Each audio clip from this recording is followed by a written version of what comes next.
Hello, I'm Father Joe Roesch of the Marian Fathers of the Immaculate Conception. Thank you for joining us as we continue with our year-long journey reading the diary of St. Maria Faustina Kowalska from beginning to end. Today we take up from where we left off, beginning with diary entry number 637. Confession. As I was preparing for confession, I said to Jesus, hidden in the Blessed Sacrament, Jesus, I beg you to speak to me through the mouth of this priest, and this will be a sign to me, because he does not know at all that you want me to establish that congregation of mercy. Let him say something to me about this mercy. When I approached the confessional and started my confession, the priest interrupted me and started telling me about the great mercy of God, and he spoke more forcefully about it than I had ever heard anyone speak before. And he asked me, do you know that the mercy of the Lord is greater than all his works, that it is the crown of his works?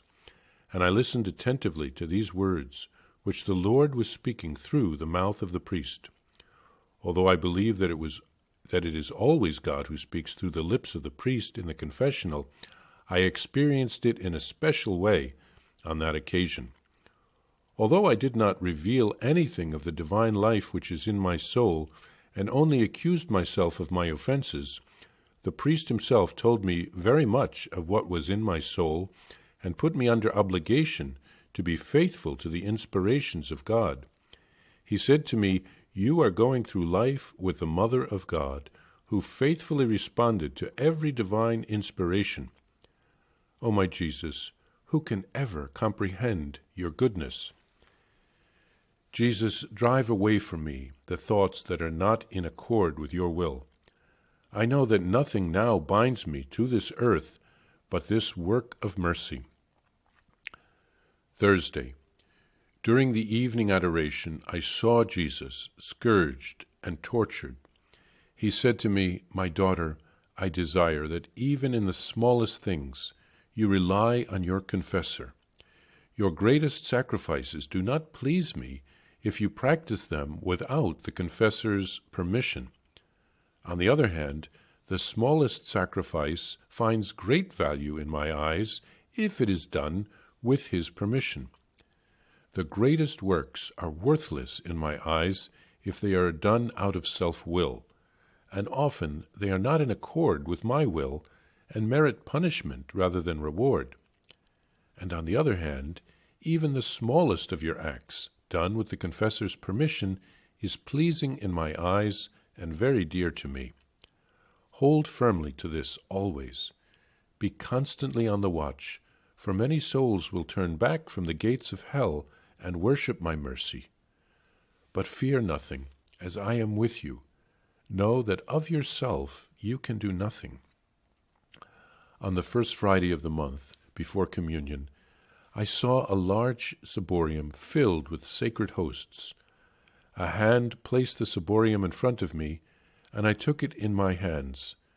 There were 1,000 living hosts inside. Then I heard a voice, these are hosts which have been received by the souls for whom you have obtained the grace of true conversion during this Lent. That was a week before Good Friday.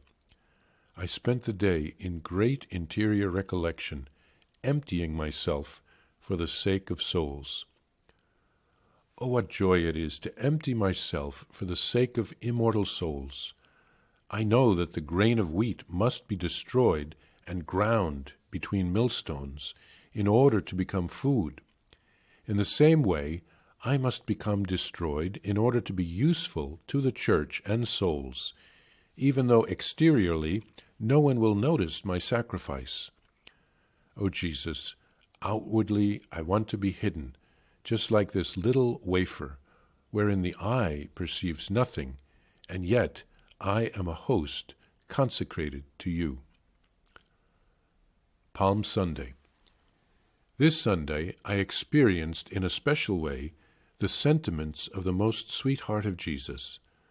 My spirit was there where Jesus was. I saw Jesus riding on a donkey's foal, and the disciples and a great multitude with branches in their hands, joyfully accompanying the Lord Jesus. Some strewed them before his feet where he was riding, while others raised their branches in the air, leaping and jumping before the Lord, and not knowing what to do for joy. And I saw another crowd which came out to meet Jesus, likewise with joyful faces and with branches in their hands, and they were crying out unceasingly with joy. There were little children there also. But Jesus was very grave, and the Lord gave me to know how much he was suffering at that time. And at that moment I saw nothing but only Jesus, whose heart was saturated with ingratitude. Faustina tells of going to confession to a priest in her new house who knew nothing about the plans for a new community. She asked Jesus to speak through the priest about God's mercy, and Jesus came through in a big way. The priest spoke a great deal about God's mercy and was even given insight into St. Faustina's soul. Jesus speaks to St. Faustina and tells her that he wants her to do all things with the permission of her confessor. This is to keep her humble and to stay on the right track, because self-will can enter in, especially someone who is receiving so many graces as she is. Then Jesus reveals to her how many souls have been converted because of her prayers and sacrifices during that Lent. Faustina is glad to empty herself to help souls. Self-emptying involves dying to self and one's own will, making sacrifices and offering things up to God, and all can be done in a hidden way. No one else needs to know what's going on inside, only the Lord himself. On Palm Sunday, Faustina was able to experience the joy of being there with Jesus for his triumphal entrance into Jerusalem, but she experienced as well the suffering of his heart, knowing that many of the people welcoming him to Jerusalem would turn on him in less than a week and cry out for his death. They were ungrateful for all that he had done for them and all that he would do. It is very fruitful to meditate on these mysteries on the days when they occur. We can really get to know Jesus' heart in this way.